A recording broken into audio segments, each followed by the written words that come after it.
Oke cuy, kali ini kita akan ngebahas salah satu pahlawan nasional yang jarang sekali diketahui banyak orang. Mungkin kalian bakal mengira pahlawan nasional itu Kapiten Patimura, Jenderal Sudirman. Banyak sekali yang populer dalam tanda kutip populer. Tapi faktanya banyak banget pahlawan-pahlawan nasional lainnya yang tidak begitu tersorot di buku sejarah kalian. Maka dari itu, langsung aja. Ini dia, kisah sejarah.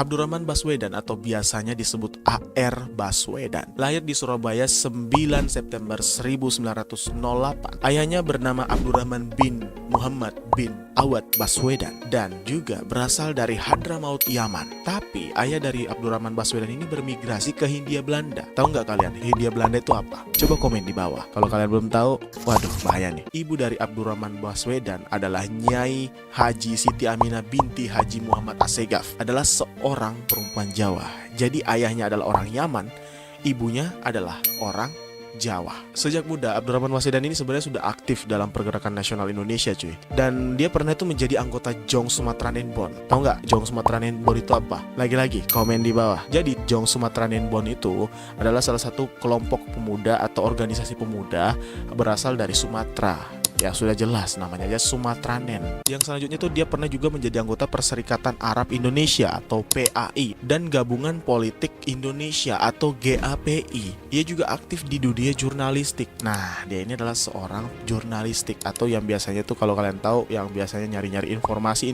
terkini gitu ya. Nah, dan pernah menjadi pemimpin redaksi surat kabar Suara Asia. Yang pernah baca korannya mungkin bisa kali di-spill kayak gini nih korannya tuh. Nah, pada masa penjajahan Jepang, Abdurrahman Baswedan diangkat menjadi anggota Chu Shang-in. Chu Shang-in ini apa bang? Ya, jadi Chu Shang-in ini Dewan Pertimbangan Pusat cuy. Jadi selain Chu Shang-in, dia juga masuk ke dalam BPUPKI. Ya, dia menjadi anggota BPUPKI saat itu, yang dimana BPUPKI itu adalah Badan Penyelidik Usaha-Usaha Persiapan Kemerdekaan Indonesia, yang dimana saat itu dia juga aktif sebagai panitia 9 yang merumuskan apa tuh pembukaan Undang-Undang Dasar Negara Republik Indonesia tahun 1945.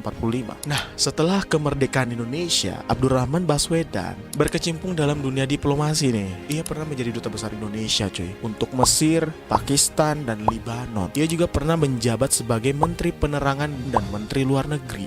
Abdurrahman Baswedan memainkan peran penting dalam perjuangan diplomasi Indonesia cuy. Untuk apa? Untuk mendapatkan pengakuan internasional. Nah, ini nih garis besarnya nih kenapa dia diakui sebagai pahlawan nasional Republik Indonesia. Karena ini, dia adalah salah satu orang yang berdampak bahkan berpengaruh dalam pengakuan internasional bahwa hey, Indonesia tuh merdeka bro, lu jangan serang lagi. Dengan cara apa dia begitu? Lagi-lagi, apa tadi bidang awalnya? Jurnalistik. Jadi dia itu menyebarkan sebuah berita-berita untuk mempengaruhi media-media, bahkan mempengaruhi pihak-pihak internasional bahwa Indonesia udah merdeka. Akhirnya itu berhasil mendapatkan pengakuan saat itu, yaitu de jure dan de facto. Pernah dengar kan de facto dalam buku sejarah kalian? Ini adalah salah satu pengakuan pertama bagi eksistensi Republik Indonesia dari Mesir saat itu. Jadi garis besarnya tuh sebenarnya dia adalah salah satu orang yang sangat berpengaruh untuk mengambil perhatian Mesir untuk mengakui bahwa Indonesia udah merdeka saat itu. Sebagai Menteri Penerangan, Abdurrahman Baswedan bertanggung jawab untuk menyebarkan informasi. Nah, seperti yang gue jelaskan tadi itu, menyebarkan informasi tentang kemerdekaan Indonesia. Jadi karena ini, dia tuh benar-benar diakui oleh dunia internasional bahwa ternyata Indonesia udah merdeka cuy, lu jangan serang lagi. Dari mana lu dapetnya? Ini ada informasi dari Abdurrahman Baswedan nih, dari medianya nih. Nah, dari situlah bukti nyata bahwa pengakuan itu berdasarkan dampak dari apa yang sudah dia sebarkan melalui informasi tentang kemerdekaan Indonesia kepada dunia internasional cuy. Ia juga tuh aktif dalam penugasan melawan Belanda yang ingin kembali menguasai Indonesia. Jadi waktu itu kan kalian tahu lah dalam sejarah itu Indonesia sempat merdeka tapi malah diserang Belanda lagi. Nah, di balik itu masih ada bapak pahlawan kita nih Abdurrahman Baswedan yang tetap masuk aktif dalam perjuangan itu.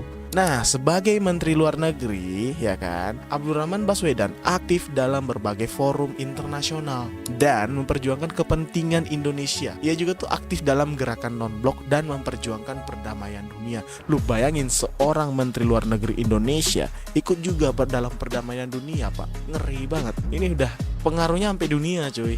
Nah, sebenarnya nih kalau kita lihat-lihat dari informasi yang gue dapetin, sejarahnya sesimpel ini, setipis ini. Jadi tidak ada secara khusus, mungkin ada di beberapa buku, cuman di sini gue ambilnya lansiran-lansiran dari artikel dan juga berita-berita tertentu gitu. Nah, di sini kalian sudah tahu bahwa setidaknya ada pahlawan yang ternyata tidak dipandang saat itu. Bahkan faktanya ini dia baru diangkat sebagai pahlawan nasional Republik Indonesia. Dia ini baru diangkat saat 5 tahun lalu. Kalian bisa cek aja di internet, itu banyak banget. Kenapa nggak diangkat dari dulu ya? Padahal pengaruhnya besar banget, cuy.